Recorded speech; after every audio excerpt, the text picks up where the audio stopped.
At Ingelheim in 826, Harald Klak entered a baptismal font while Emperor Louis the Pious stood as his sponsor. The ceremony looked like the beginning of Christian Denmark, yet Harald's restored power collapsed within scarcely a year. His conversion failed as a national breakthrough because baptism could not create the political coalition his kingship lacked. It nevertheless opened a mission, generated contemporary records, and exposed how Frankish religion operated through patronage. Harald appears in 9th century annals as one contender within a divided Danish royal landscape. His exact parentage remains debated, and modern genealogies often claim more certainty than the sources permit. Frankish writers called several Scandinavian leaders kings because authority could be shared, regional, and fiercely contested. Harald's rivals included members of the dynasty associated with King Godfrid, who had challenged Charlemagne's northern frontier. After Godfrid's death in 810, succession struggles repeatedly drew claimants toward Carolingian assistance. Harald and his brother Reginfrid gained power for a time, then lost ground against competing rulers. Reginfrid died in conflict, leaving Harald increasingly dependent upon negotiation outside Denmark. In 814, Harald sought Louis the Pious, whose empire could supply recognition, troops, and a protected base.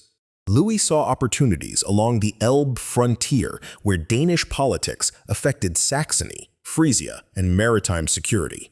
Their relationship was neither simple friendship nor straightforward conquest. Each ruler expected service from the other. Frankish backing helped restore Harald temporarily, but it never removed the Danish competitors who commanded local loyalty. Repeated expulsions demonstrate that an imperial sponsor could place a claimant near power without securing obedience around him. By the 820s, Harald again needed assistance and accepted an arrangement carrying explicit religious obligations. The royal Frankish annals describe his baptism in 826 with unusual ceremonial attention. Harald, his wife, and many companions received baptism at the Imperial Palace of Ingelheim near Mainz. Louis served as Harald's godfather, while Empress Judith sponsored Harald's wife. Leading Franks stood for other members of the retinue, creating ritual kinship across political ranks. Gifts followed, including clothing, weapons, and horses appropriate to aristocratic patronage. The surviving poem by Ermold the Black elaborates the event in courtly language designed to praise Louis. Its vivid pageantry reveals imperial ideals more safely than it reconstructs every gesture of the ceremony. Through baptism, Harald became a Christian dependent whose claim Louis could present as morally legitimate. Godparenthood strengthened personal obligation, making religious identity part of an alliance rather than a private statement. Harald also received the Frisian district of Rustringen as a refuge and source of income. That grant lay outside Denmark, revealing how little confidence existed in his secure restoration. A ruler with a fallback fief could serve Frankish interests, even if his northern kingdom remained contested. The arrangement therefore contained its own warning. Harald's Christian kingship depended upon power based elsewhere. Ansgar, a monk from Corvey, accompanied Harald north after the baptismal celebrations. Rimbert's later Life of Ansgar presents this journey as the opening of a heroic missionary career. Rimbert wrote after Ansgar's death and shaped setbacks into evidence of perseverance and sanctity. His account remains indispensable, but its central subject is the saint's mission rather than Harald's political calculations. The travelers established work at or near Hedeby, the major trading settlement beside the Schlei Inlet. Merchants there connected Danish territories with Frankish, Frisian, Baltic, and Slavic networks. Such mobility made the port a plausible setting for Christians who already traveled through northern markets. Ansgar reportedly arranged a school for boys, some purchased from slavery for Christian instruction. That detail exposes the coercive social world beneath a mission, often remembered through elite ceremony. Education could create assistants and interpreters, but it could not rapidly change the allegiance of Danish powerholders. No evidence shows Harald commanding a mass baptism throughout Denmark after returning from Ingelheim. His own household and followers formed the practical reach of the conversion program.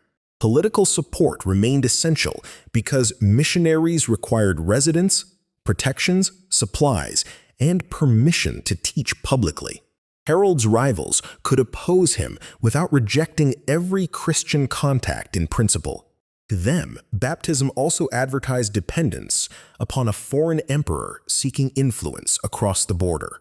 The religious choice therefore risked confirming the very weakness Frankish sponsorship was meant to repair. In 827, Harald was expelled again by the sons of Godfrid. Louis sent envoys and explored intervention, but no durable restoration followed. Ansgar's first Danish mission consequently lost the ruler whose protection had made it possible. The failure was political first. A displaced claimant could not enforce institutions in territory he did not control. It was also structural because one-court baptisms supplied neither local clergy nor buildings nor stable succession. Christian communities may have existed among traders, captives, and travelers, yet their scale is impossible to measure. Archaeology at Hedeby documents wide connections and religious objects, but individual finds do not establish collective conversion. Crosses and Christian imagery show presence, exchange, or affiliation without revealing the beliefs of every owner. Burial evidence similarly resists a simple division between pagan and Christian populations during periods of overlap. Harald's departure did not close northern routes or eliminate interest in missionary work. Ansgar later traveled to Birka in Sweden, where he encountered a different political and commercial environment. He returned to Danish lands under other rulers and eventually became Archbishop of Hamburg-Bremen. Rimbert organizes them as continuous progress, but actual Christianization advanced through openings, reversals, and long pauses. Harald remained useful to the Carolingians after losing his Danish position. His Frisian base placed him within a coastal zone increasingly attacked by Scandinavian raiders. Frankish rulers often employed Scandinavian leaders to defend districts against other Scandinavian forces. This policy converted outsiders into frontier agents while exposing local communities to unstable military patrons. Harald received further benefices and appears in imperial politics during the following years. Some scholars identify him with a Harald holding Walcheren, though the evidence does not settle every reference securely. Distinguishing namesakes is difficult because analysts rarely supplied the biographical detail modern readers want. What remains clear is that baptism did not end Harald's career when his Danish throne disappeared. It relocated his political value from attempted kingship towards service within the Frankish border system.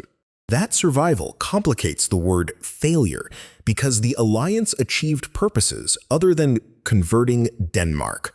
Louis gained a Christian client with knowledge, followers, and claims that could influence northern affairs. Harald gained land, wealth, recognition, and a secure relationship unavailable from his Danish rivals. Ansgar gained access to a route that later church memory treated as foundational. Danish society, however, gained no enduring Christian monarchy from the Ingelheim ceremony. Contrast is sharper when Harald is compared with later rulers who joined baptism to consolidated authority. Gelling monuments from the later 10th centuries associate Harald Bluetooth with royal unification and Denmark's Christianization. That later claim was itself political messaging, yet it rested upon stronger domestic power and more durable institutions. Harald Klak possessed imperial sponsorship, without comparable command inside the kingdom he hoped to rule.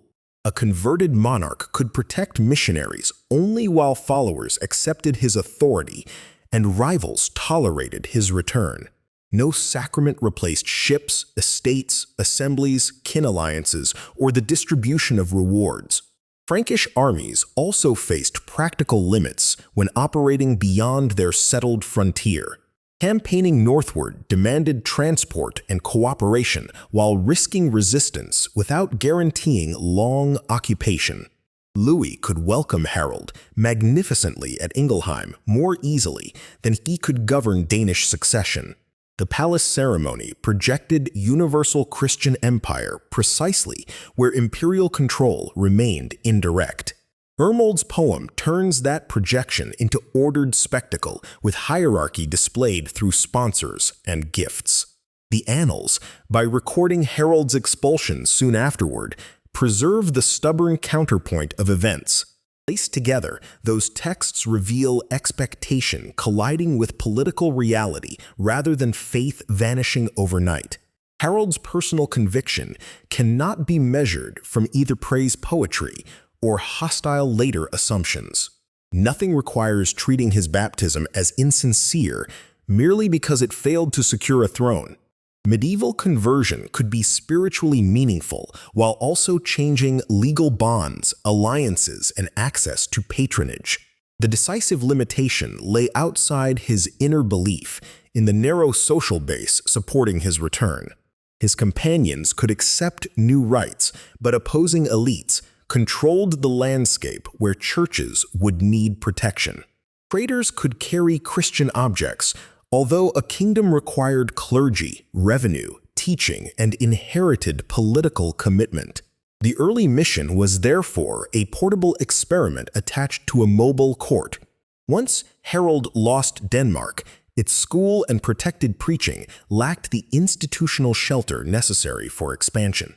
Later, church writers remembered Ansgar's persistence, transforming an aborted opening into the first chapter of eventual success. That retrospective storyline can make Christianization appear inevitable when 9th century participants faced no such certainty. Secure evidence supports a royal baptism, an imperial alliance, a mission journey, and another rapid expulsion. It does not support the conversion of Denmark in 826 or a detailed account of popular reaction. Harald Klak's failure shows that a ruler could cross a religious boundary without moving an entire political community behind him. At Ingelheim, the font created a Christian client. Only power rooted in Denmark could have created a Christian kingdom.